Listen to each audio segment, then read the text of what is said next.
Writer and filmmaker Shelby Steele has focused on race in America for decades. He has a bold voice that is not always welcome in the current BLM-dominant look at the root causes of the conditions of Black life in our country today. So the subject of his new film is an event that sparked enormous controversy over what happened and what did not happen in the shooting of Michael Brown in Ferguson.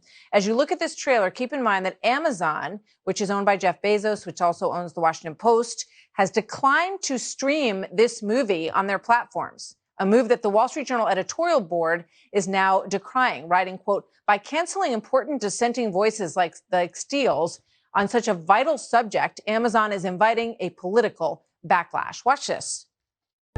What happened in Ferguson was more about America, the very same America that would explode in 2020,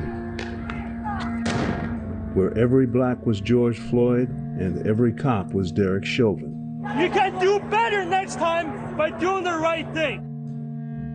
Since the 60s, whites have lived under the accusation that they are racist. Ferguson really became kind of a destination city for successful African Americans. We were not part of white flight. No. Some people want to be angry at someone. Michael Brown had tried to buy cigarillos the night before with pot. He put his hands in the air, but the officer still approached with his weapon drawn, and he fired several more shots. Some witnesses have also said that they actually saw you stand over him. That'd be incorrect. What did you see in that face? Aggression. There was nothing. It was like hollow just looking through me. What demons might have been at work within him, and to make the final fateful charge against Officer Wilson. Joining me now, the film's writer and narrator, Dr. Shelby Steele, a senior Hoover Fellow on Race Relations. Good to have you with us as always, Shelby. Thank you very much for coming back. You received an email that said that your title doesn't meet Prime Video's content quality expectations, not eligible for publishing on the service, and we won't be accepting a resubmission of this title, so don't try to come back around again. What do you think about all this, sir? I think what they're saying really when it's all over with is they're saying you dare to look at blacks in America as something as human beings rather than as victims. And we are invested as this huge, massive corporation in the political correctness of seeing blacks as victims. You see them as more complex than that. And that's intolerable.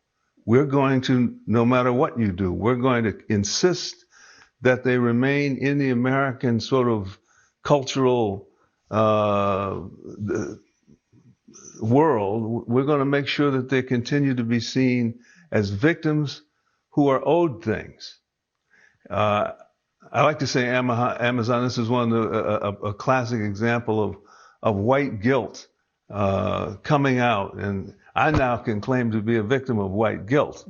I want to play a little. So I can wave my flag and ask for redress too. I want to play another piece of this that may have also, provoked this action. Listen to this part of the documentary. Perhaps the most insidious feature of liberalism after the 60s is that it dismisses individual responsibility as an agent of black uplift. Problems are always the fault of a systemic enemy, like racism. Let's ask a daring question, one that a group like Black Lives Matter would forbid. Is Michael Brown in any way responsible for his own death? Liberalism invisibilizes all of Black America.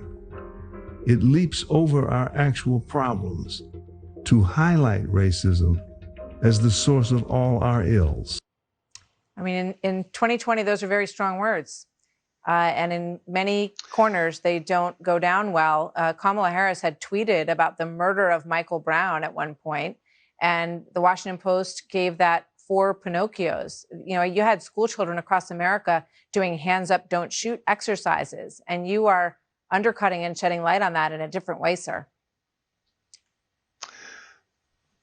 All of these incidents, Freddie Gray, Trayvon Martin, Michael Brown, the fascination with them, again, is that here's the idea of blacks being victimized by whites. That is our avenue as a minority. That's our avenue to entitlement, to power.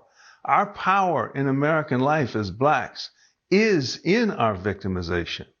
We haven't invented the computer. We didn't do any number of other things. We are, though, victims of American evil. And that gives us a moral authority that constitutes raw power. And we'll do anything to protect it, and we then use that power to shake down institutions like Amazon, who need our imprimatur in order for their brand to seem to be innocent of racism. So it's a symbiotic sort of problem that then all of America has to deal with. Well, I think, people should know that Reverend Al Sharpton is in this documentary, the NAACP. There's a lot of different viewpoints presented here. Yes. It is called What Killed Michael Brown. Dr. Shelby Steele, thank you very much for bringing it to us. And we look forward to talking to you again soon. Thank you, sir. Thank you.